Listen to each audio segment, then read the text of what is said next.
คนฝากทุกคนแชร์เนาะคลิปนี้แชร์ไปให้ได้เด้อมาตามคำเรียกร้องทุกคนขอมาว่าเปิดช่อง YouTube เฮ็ดแบบใดได้สิมาสอนให้ละเอียดเลยเนาะทุกคนเนาะฝากทุกคนแชร์เด้อสิสอนให้เลยทุกคนเข้าใจเบิดเลยเจ้าสิพิมพ์แบบใดก็ได้มันต้องสามารถสร้าง YouTube ด้วยตัวเองได้เข้าเบิ่งคลิปนี้จบได้1,000%เนาะโอเคมาเบิ่งน้ำกันมาเบิ่งเด้อตั้งใจเบิ่งทุกคนเจ้าสิสร้างจาก Google ก็ได้นี่ Google นี่คือ Google Chrome เนาะสร้างจาก YouTube ก็ได้นี่ YouTube เด้อบางคนก็อาจจะเป็นสีแดงแต่ค่อยมาเปลี่ยนเป็นอันอีโมอันบ่แม่นเขาเอิ้นว่าไอคอนของค่อยเนาะมาเข้าเบิ่งเด้อแต่เข้าไปปึ๊บยาวๆได้จักหน่อยแต่ทุกคนได้มันอาจจะยาวหน่อยจักหน่อยเนาะเพราะว่าจะสอนเพื่อความละเอียดทุกคนได้เบ้อมาเบิ่งอันนี้สมมุติอันนี้เป็นบัญชีของเฮาเนาะ Facebook ของเฮาเนาะนี่เนาะนี่ Facebook ของค่อยอันนี้ไปรุ่น2เอ้ยแม่นบ่แม่นแหละบ่สิให้องค์หั่นเด้ปึ๊บเข้าไปอันนี้เฮาบ่เบิ่งตัวนี้บ่เอาเด้อทุกคนเด้อเบิ่งสมมุติแบบนี้เด้ออันนี้เฮามีเฟซของเฮาเนาะเฮาสิตั้งเฟซเฮาแม่นเฟซขอโทษหลายๆ YouTube ของเฮาเนาะมันจะเป็นอีเมลของเฮาน่ะแต่ละช่องเนาะอันนี้แตะเห็นบ่มันเขียนว่าสลับบัญชีแตะเข้าไปบอนนี้ทุกคนนี่เฮาอันนี้คือเฮาบัญชีของข้อยเนาะอันนี้เนาะข้อยมีหลายบัญชีเนาะนี่แบบนี้เลยนี่เฮาสิมาสร้างใหม่ด้วยตัวเองเห็นบ่ไม้บวกนี่แตะไม้บวกปึ๊บแตะเข้าไปจักหน่อยอันนี้มันให้ใส่รหัสหน้าจอเฮาเนาะตึ๊บเข้าไปใส่รหัสหน้าจอของเฮานี่เห็นบ่บัดนี้ทุกคนตัวนี้แหละคันเฮามีอีเมลอยู่หน่วยอื่นเฮาเอามาใส่ได้ตัวนี้แต่อันนี้บ่บอกมันบอกว่าสร้างเนาะสร้างแบบใดนี่เห็นบ่สร้างบัญชีเห็นบ่ตัวนี้แตะเข้าไปแม่เห็นบ่บัดนี้สิสร้างแบบใดก็ได้สร้างบัญชีด้วยของฉันก็ได้สร้างบัญชีงานธุรกิจก็ได้แต่เฮาแตะอยู่นี่เด้อตัวเทิงนี้เด้อนี่ตัวนี้สำหรับการใช้งานส่วนตัวของฉันแตะเข้าไปตัวนี้เจ้าใส่รถบัดนี้เจ้าสิใส่ชื่อช่องของเจ้าใส่ชื่อแบบใดนะสมมุติเป็นแบบนี้เนาะ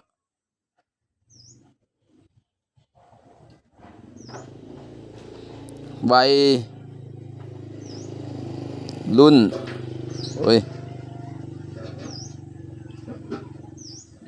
วัยรุ่นเนาะ90เด้อทุกคนเด้อบังเด้อเข้าใจบ่แต่ถัดไป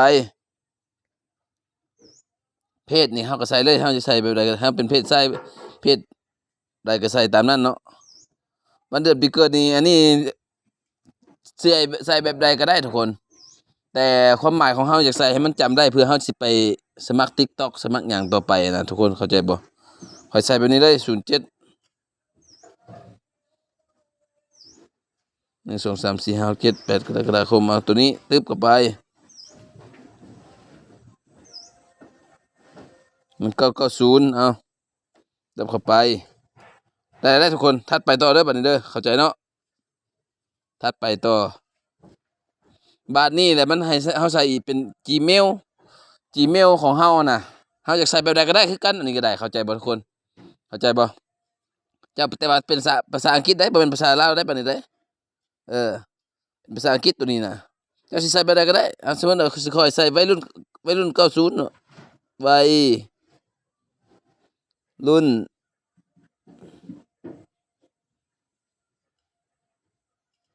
9เฮ้ยบ่แม่นโอ้ย9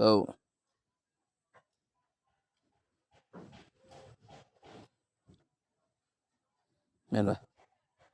สระอูนวัยรุ่น90โอเคแต่ตามนี้แหละถึกบ่ถึกก็อย่ามันดอกเอาตามนี้เด้อทุกคนเด้อแล้วก็ถัดไปรหัสผ่านเจ้าสิใส่ไปอะไรก็ได้ภาษาอังกฤษตัวหนึ่งเลยภาษา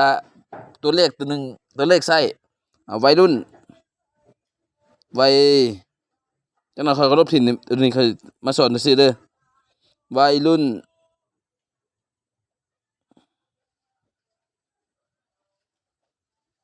90แบบนี้เด้อสมมุติรหัสเนาะเจ้าสิใส่ไปอะไรก็ได้ของเจ้านะ ถัดไปมันก็แค่นี้ทุกคนนี่เห็นบอกอยู่นี่ถัดไปอีกบันหนึ่งนี่เลื่อนขึ้นไปยอมรับสันยอมรับเห็นบ่เลื่อนจากอยู่นี่ขึ้นไปแล้วก็สันยอมรับปุ๊บ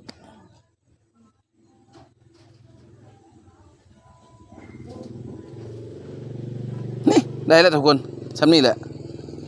เดี๋ยวมันได้แล้วเนาะได้แล้วปุ๊บมันก็เข้ามาอยู่นี่เลยบัดนี้นี่มันเข้ามาอยู่ใน YouTube เขาเลยเห็นบ่นี่มันขึ้นนี่เห็นบ่ซองนี่ขึ้นมานี่แหละ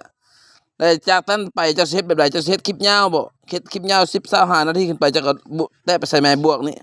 มาลงอยู่นี่เลยก็ได้ทุกคนนี่ตึ๊บเข้าไปเห็นบ่มันเป็นวิดีโอจะก็แตะครับวิดีโอนี่มันเป็นคลิปสั้นจะก็แตะใส่คลิปสั้นแล้วก็แตะใส่บอลนี้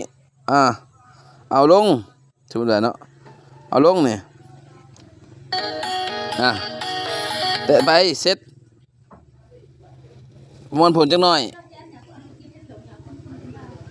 มันมีอย่างนะทุกคนง่ายๆนะทุกคนเลยตั้งคะแนนไปเบิ่งน้ำกันเลยตั้งใจแซ่ไปให้หลายคนเบิ่งน้ำกันเลยไม่ต้องถามอีกเนาะทุกคนเนาะแบบมันง่ายๆนะ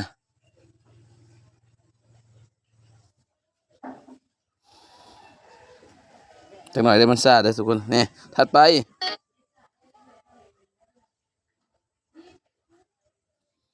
เขียนตัวเราเขียนอย่างไส้ตัวนี้เนาะก็คือเขาเขียนอยู่ใน Facebook เขียนไส้แล้วก็อัปโหลดแล้วก็จบทุกคนสำนี้เนาะทุกคนเนาะมีเท่านี้เราได้คลิปนี่นะคลิปยาวคือกันมันก็ลงคือกัน